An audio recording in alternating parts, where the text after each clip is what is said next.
So ayan, kung mapapansin nyo mga ka-Idealand, pasok yung sasakyan natin hanggang dito. So gagawin niya ng road simula dito hanggang dun sa Barangay Road. Bali mga nasa 100 meters lang yan. Bali yung GMA7 naman na nakabili ay dito naman ang daan nila, dun sa kabilang yun. So makikita nyo din yun sa vlog na meron sila dun na parang resort. Ayan, so tingnan natin mamaya. So punta na tayo dun sa baba.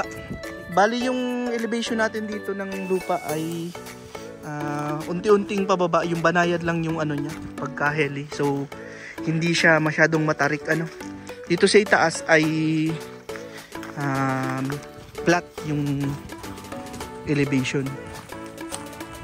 Itong daanan natin dito ay ito yung karaniwang dinadaanan talaga ng mga tao. Bali makikita natin yung boundary dyan, yung malinis na natabasan. Yan. Yung may mga sukat natin dito mga 1,100 square meters dito na yung sa likod. Ito, kahit nasa likod ka ay kitang kita mo pa rin yung karagatan natin dyan. So overlooking siya. Maganda sa umaga kasi sunrise view. Saan ang daanan dito? Wala na tayo dito atay. Pwede kang magpunta dun pinsan para makita yung kung nandun ka sa 1,100 square meter.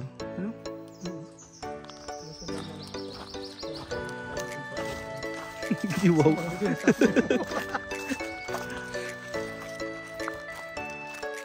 Ayan, bali yung mga beachfront natin dito, yung unang nasa lot plan natin ay ubos na bali nag-reopen tayo ng 3 slot. Yun na nga yung katabi, pero marami pa tayong i-open mga ka-Idealand kasi yung katabi naman ay sa atin pa rin yun. So papasukat muna natin para magawa ng plano. Ayan, ang ganda Dito tayo sa pinakamataas na. Itong dinadaanan namin mga ka-Idealand dahil dito sakop ng property kasi yan yung boundary sa kabila. Dito tayo dito. So siguro sakop ito ng nasa sukat na mga hati-hating 1,100 square meter natin. Ayan. So pag nandito ko sa taas, grabe ganda. Parang nasa Tagaytay,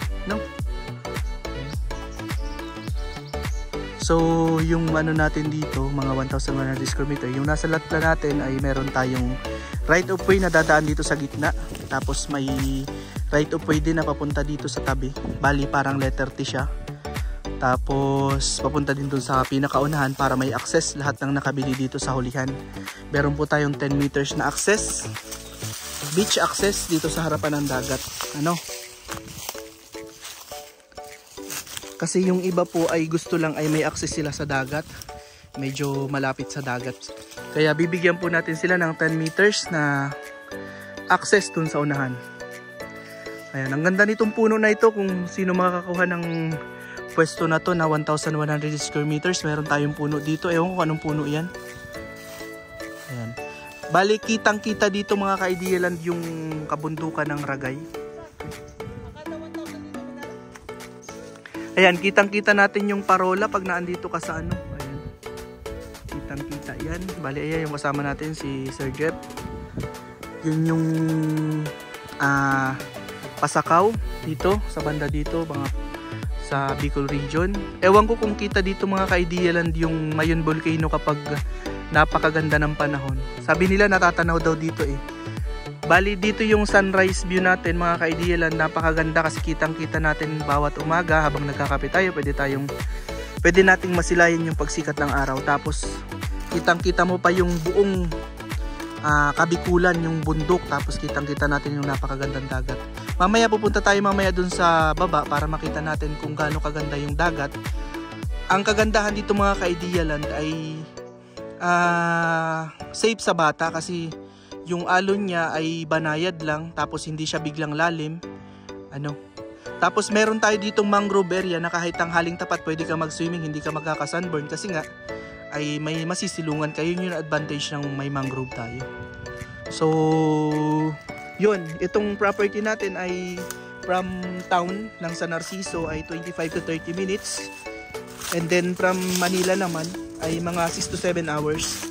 Ayan, pinalinis na namin ito mga ka-Idealand, pero ulit kasi Siyempre umulan nung nakaraan, parang nagtutubuan na yung mga damo. Pero ito po ay ano pa po natin yan, ipa-final touch ba kung lilinisan pa po ulit yan bago i-turn over sa mga makakabili dito. Kasi nga po ay lalagyan natin dito ng road sa gitna. Yun. So napakamura na po nito sa may merong beach access, kasi kalimitan po sa mga may access sa beach ay sobrang mamahal na po So pwede pa po tayong makales ng kaunti sa sure buyer Ayan, ito yung pinaka-boundary natin dito. Kung makikita nyo, yung malinis na yan hanggang doon yan sa dulo. Tapos ayun naman yung sa kabila. So malinis din yan.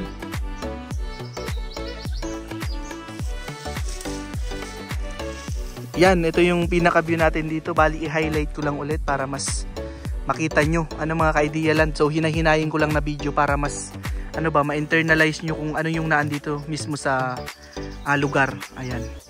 Bali, kita dito yung island ng sa Burias ata yan. Burias Island na po ata yan. Ayan, malapit po dyan yung Animasola, Sombrero Island, tapos Tinalisayan Island. Yun po yung kagandahan dito sa lugar natin. Malalapit po sa mga island hopping. Bali, nung nakaraan po ay pumunta po kami dun sa Tinalisayan, sa Animasola, saka sa Burias Island. Bali, napakalapit lang dito sa area. So bali, kapag may sarili kang bangka dito mga ka-Idea Land, napakalapit mo sa mga napakagandang tourist spot, tourist destination dito sa Burias Island. And then meron din tayong Alibihaban Island. Tapos kung sa kabila naman po ay meron tayo dyan yung Kabikulan, pwede na natin siyang baybayin galing dito. Mga ilang oras lang po yan. So marami pong pwedeng puntahan. Ewan ko nga po talaga kung kita dito yung Mayon Volcano kapag napakaganda ng panahon, kasi merong mga nagsasabi nakita daw po dito kapag sobrang ganda ng panahon, walang kaulap-ulap. Grabe. Kapag nandito kayo na maririnig ng mga huni ng ibon, tapos yung mararamdaman mo yung lamig ng hangin. Grabe, imagine mga ka-Idea Land, meron kang bahay dito sa itaas na ito, tapos everyday ganito yung makikita mo.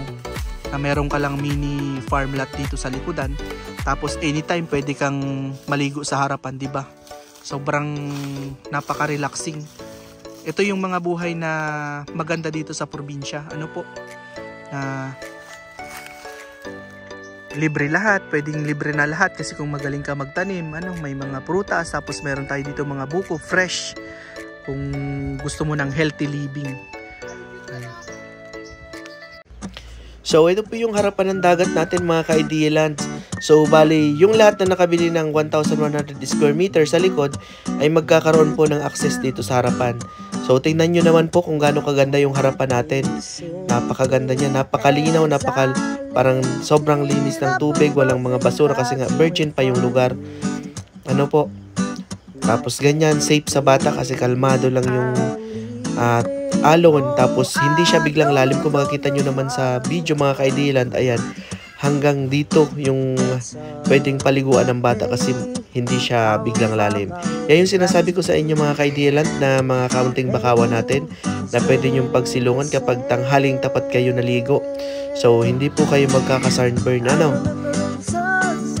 Ayan, yan naman pong mga may mga islat din po tayo dito na mga 2,000 square meters. Kung gusto niyo naman po talaga na meron kayong beachfront, ay medyo iba nga lang po yung presyo. So mas maganda na din po yun na meron kayong 1,100 square meter na malapit sa dagat.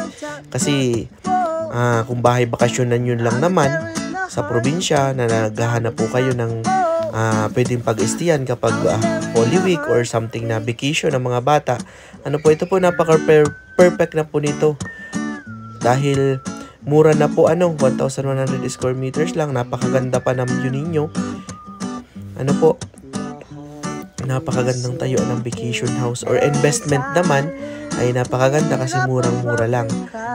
So soon magtataasan na rin po ang presyo dito dahil kapag nabuksan na po yung TR4 natin ay talagang mahal na po.